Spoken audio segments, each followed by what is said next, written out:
Assalamualaikum warahmatullahi wabarakatuh. Pertama sekali, aku ingin ucapkan terima kasih kepada admin FS kerana sudi kongsikan kisah aku ni kepada follower FS. Aku tak pasti seram atau tidak, tapi aku harap anda semua enjoy kisah ini. Aku digelar oleh orang yang mengenali aku sebagai Din dan aku lahir dan membesar di Pahang.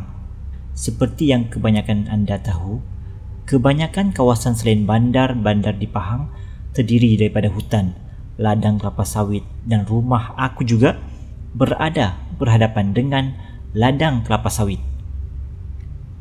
Hendak dikatakan di sini, kawasan rumah aku sangat sunyi dan jalan besar pula lebih kurang 500 meter daripada rumahku.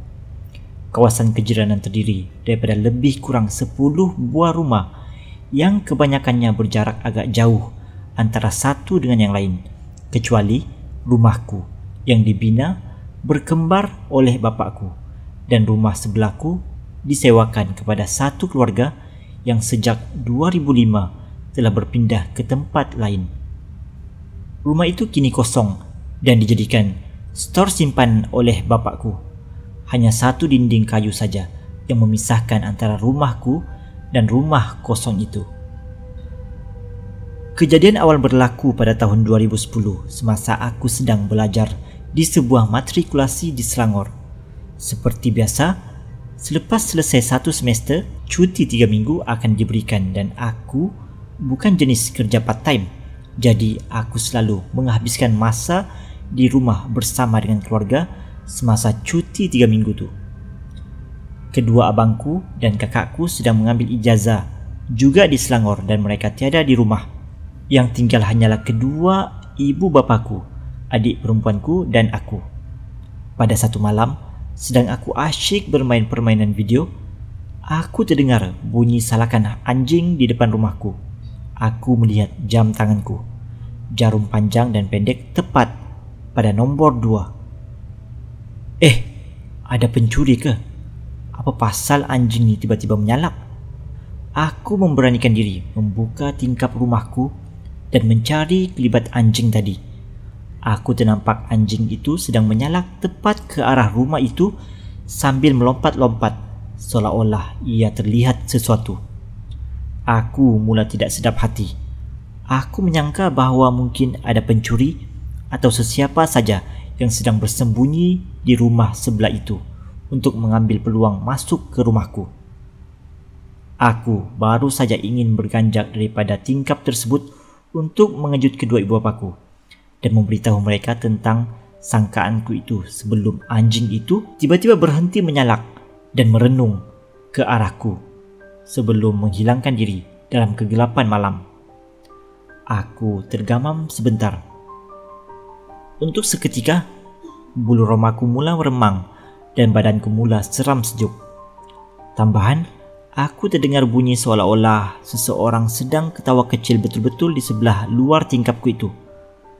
Entah kenapa, badan aku seolah-olah terpaku di situ, tidak mampu bergerak. Aku perlahan-lahan cuba menutup tingkap itu, tetapi tingkap itu tersekat. Aku ternampak tangan yang sangat pucat sedang memegang penyelak tingkap itu dari luar. Dengan tidak semena-mena, seekor makhluk berwajah buruk, berambut panjang, mata putih kemerah-merahan dengan ketawa yang sangat menggerunkan muncul di hadapan tingkapku, tepat merenung pada wajahku. Jantungku bagai hendak tercabut. Aku menjerit sekuat hatiku dan berlari ke bilikku. Tingkap itu aku biarkan saja terbuka. Aku menutup pintu bilikku serapat-rapatnya, kuncinya dan berbaring di atas katilku dalam keadaan berselubung dengan selimut. Selama ini aku tak pernah percaya dengan perkara-perkara seumpama ini. Aku tak sangka aku sebegini penakut apabila berhadapan dengan situasi seperti ini. Tidak sampai seminit kemudian, pintu bilikku diketuk. Din, kau kenapa ni Din? Menjerit tengah malam. Kau okey tak ni? Terdengar suara ibuku dari luar. Aku bangun dari katilku secepat mungkin lalu membuka pintu. Innalillahi wa inna ilaihi raji'un.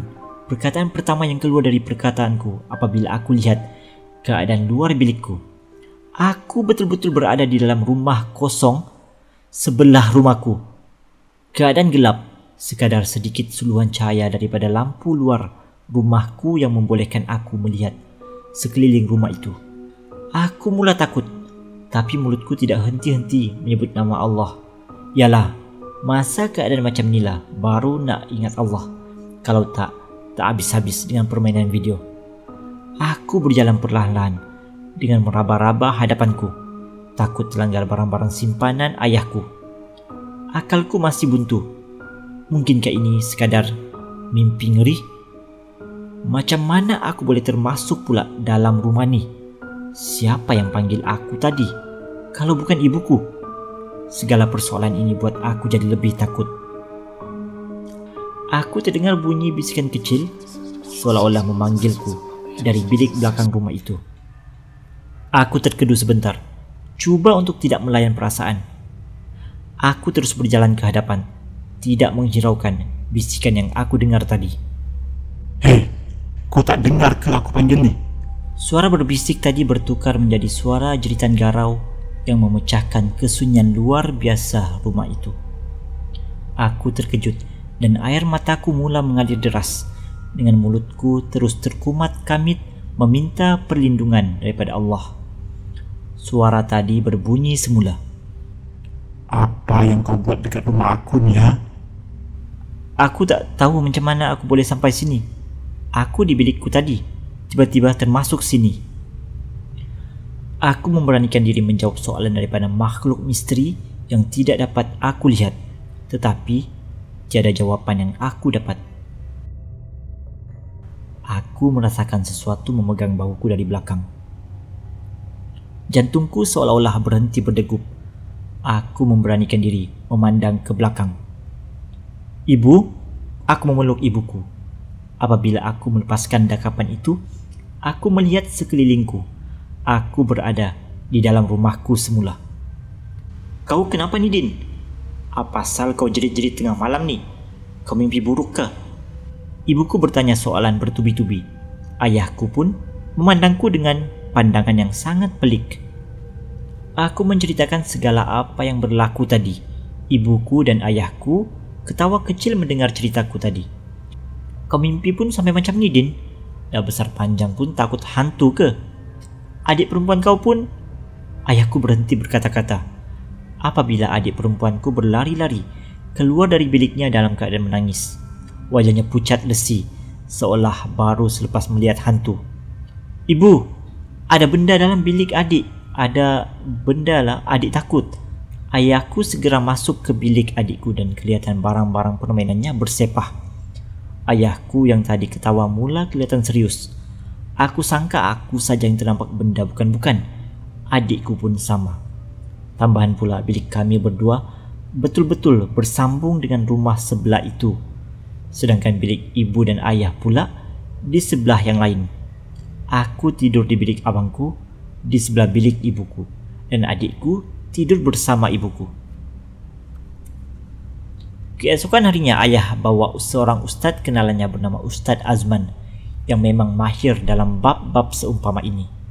Setelah mendengar ceritaku dan adik perempuanku, Ustaz Azman masuk ke dalam rumahku. Kemudian dia masuk ke dalam bilik adikku dan bilikku. Malu aku, bilik bersepah. Bilik adikku bersepah pasal jin lain. Bilik aku pula bersepah pasal jin pemalas dalam badan aku ni. Selepas tu Ustaz pun minta kebenaran untuk masuk ke rumah kosong di sebelah. Bunyi pintu lama tu terbuka sudah cukup menakutkan. Ustaz Azman masuk ke dalam rumah tersebut. Dia memandang sekeliling rumah usang itu dan menggeleng-gelengkan kepala setiap kali dia masuk ke dalam bilik-bilik di rumah itu. Rumah itu tetap kelihatan gelap dan sunyi pada siang hari, walaupun tidak gelap gelita seperti waktu malam. Sedang Ustaz berjalan-jalan di dalam rumah tu, tiba-tiba barang-barang simpanan ayahku mula jatuh dengan sendiri. Siapa kau? Kau ingat kau pakai kopiah? Aku takut ke? Jangan kacau tempat tinggal aku. Kau siapa? Ini bukan tempat tinggal kau. Kau ganggu kehidupan manusia di sini. tinggallah di hutan belakang sana. Ustadz Azman begitu berani menjawab. Ayahku dan ibuku terkejut mendengar suara tersebut. Baru mereka tahu bahwa aku menceritakan perkara benar semalam. Ini rumah aku, dah berpuluh tahun. Jawab makhluk tersebut yang tidak kelihatan pun tubuh badannya. Aku yakin inilah dia makhluk yang aku nampak di tingkap semalam. Tiba-tiba kami terdengar suara budak kecil bermain di dalam rumah. Seorang lelaki dan seorang perempuan. Aku dan adikku tergamam. Kedua suara itu amat kami kenali. Suara itu milik suara anak-anak kepada jiran kami yang menyewa di rumah itu lebih kurang 5 ke 6 tahun lepas. Azizul, Awin, masuk dalam sekarang. Suara garau tadi menjerit memanggil kedua budak kecil tadi untuk masuk. Dan tiba-tiba suara Azizul dan Awin hilang bersama-sama suara garau tadi. Aku menceritakan kepada Ustadz Azman tentang Azizul dan Awin yang merupakan rakan sepermainan kami semasa kecil. Dia mencadangkan bapakku untuk memecahkan rumah kosong itu dan menyambung saja rumahku itu dengan rumah kosong itu. Insya Allah, amalkan bacaan Al-Quran dan ayat-ayat pelindung sunnah Nabi. Benda-benda macam ni tidak boleh kuasai kita. Yang tinggal di rumahku itu bukanlah roh Encik Azim atau anak-anaknya. Sebaliknya jin-jin jahat yang sedang cuba menipu daya kita. Mereka sekadar berpura-pura menjadi Encik Azim untuk membuatkan kita terpedaya dengan helah mereka. Ayah mula membuat usaha memecahkan rumah itu dan menyambung rumahku dan rumah kosong itu untuk dibesarkan. Pada mulanya, ibu dan kami adik-beradik tidak setuju. Tapi akhirnya kami akur kerana itu tanah kami sendiri. Beberapa tahun selepas rumah kami disiap baik, masih ada gangguan-gangguan kecil, tetapi tidak ada yang serius, dan lama-kelamaan gangguan itu pun mula hilang. Sudah 5 tahun sejak rumah kami dibaik pulih, dan sejak itu sudah tiada apa-apa masalah. Pengajarannya, yakinlah bahwa semua jin itu tidak mampu berbuat apa-apa tanpa izin Allah. Jadi mintalah perlindungan kepada Allah sepanjang masa dan jangan takut dengan mereka, tapi takutlah akan Allah Subhanahu wa Ta'ala. Terima kasih. Sekian.